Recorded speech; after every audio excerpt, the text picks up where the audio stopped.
Well, folks, we do have a brand new pope. We're going to get to all the details surrounding the pope in just 1 second. Apparently, according to the Wall Street Journal, the Roman Catholic Church has now elected the first American pope in history, placing 1.4 billion faithful in the hands of a missionary turned Vatican prelate who had been critical of the Trump administration's crackdown on immigration. Now, this is the way that the media are playing this, is that Cardinal Robert Francis Prevost, who's a 69-year-old native of Chicago and a White Sox fan, which is great. There are like three of us, and so I appreciate him being in the club.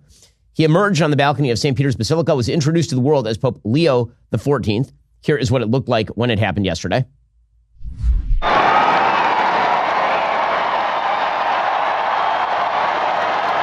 Annuncio vobis I announce gaudium to you magnum. a great joy.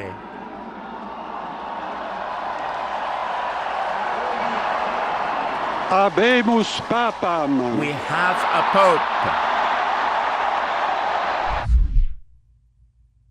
Okay, so he said we must try together to be a missionary church, a church that builds bridges and dialogue, always open like the square to receive with open arms everyone who needs our charity and our presence. There's been a widespread debate over where he is politically, because for the faithful, obviously for people who are faithful Catholics, this means a different thing than for people like me. I'm Jewish, and so I have no stake in him spiritually in terms of him being the leader of a church, of a Catholic church. He is, however, an important world leader, a very important world leader, because so many people are, in fact, Catholic. And the Catholic Church has been a deeply important piece, a deeply important centerpiece of Western civilization since its foundations were laid 2,000 years ago. And so who leads the Catholic Church obviously has a massive impact, not only on how people think, but how a lot of people live, because how you think impacts how you live. And so the direction of a Catholic Church moving in a far more progressive direction would be quite bad for the world, because a progressive Catholic Church focused, as Pope Francis very often was, on, say, environmentalism or economic redistributionism or a form of amorality with regard to foreign conflict, that has an impact on how billions of people think, and that could be a problem. On the other hand, a Catholic Church that is committed to the eternal biblical values to which it is wedded, that kind of church does an enormous amount of good in the world. And to pretend that the Catholic Church has nothing to do with how people live is, I think, a preserve of the fully secular. In my book, The Right Side of History, there's an awful lot on the history of the Catholic Church and the Catholic Church's contributions to everything from the beginning of the university system to the beginnings of science. And obviously it matters an awful lot to an enormous number of people across the world, Christian and non-Christian, who the Pope is. And so, what exactly does the Pope think? Well, we have some evidence of what the Pope thinks. Some of it is indirect. So he was introduced by the name Leo XIV. The Pope gets to choose his name. He changes his name when he becomes the Pope. And so how that name is chosen may have some sort of reflection on what the Pope thinks, where he is, where he puts his emphasis. Now, when it comes to church doctrine, like true church doctrine is not going to change anytime. And that is the foundation of the idea of an eternal church, from what I understand from my Catholic friends. So if the church were to radically switch its positions on, say, abortion or same-sex marriage, that actually run up against the doctrine of the Catholic Church. And the Pope can't single-handedly do that. What the Pope can do is decide where to put his emphasis. Is he going to put it on social issues, or is he going to put it on economic issues where there's more wiggle room in terms of doctrine? Is he going to put it on environmentalism the way that Pope Francis did, or is he going to put it on the spread of values antithetical to Christianity the way that Pope Benedict did? Well, by choosing the name Leo, according to the Washington Post, the 267th Pope is joining a group of 13 other popes who took the name. The previous Leos were reformers, including Pope Leo XIII, elected in 1878. His encyclical, Rerum Novarum, spoke of human dignity and the dignity of labor, according to Reverend Christopher Robinson. Popes have been selecting papal names for centuries. I know, obviously, my friend Michael Knowles, who is extremely Catholic, was very happy about the choice of Pope Leo's name, suggesting that it has a lot to do with a sort of values conservatism. Not everybody who handles your personal information is going to be careful with that information. It only takes one mistake to expose that info to hackers and identity theft. That's why there's a new victim of identity theft every 5 seconds in the United States. Fortunately, there is LifeLock. LifeLock monitors hundreds of millions of data points a second for threats to your identity. If your identity is stolen, a LifeLock US-based restoration specialist will help solve identity theft issues on your behalf, guaranteed, or your money back. Plus, all LifeLock plans are backed by the $1 Million Protection Package, meaning LifeLock will reimburse you up to the limits of your plan if you lose money due to identity theft. You cannot control how diligent others are with your personal information, but with LifeLock, you can help protect it. Producer Justin's been using LifeLock. He feels a lot safer because it means no one's stealing his identity.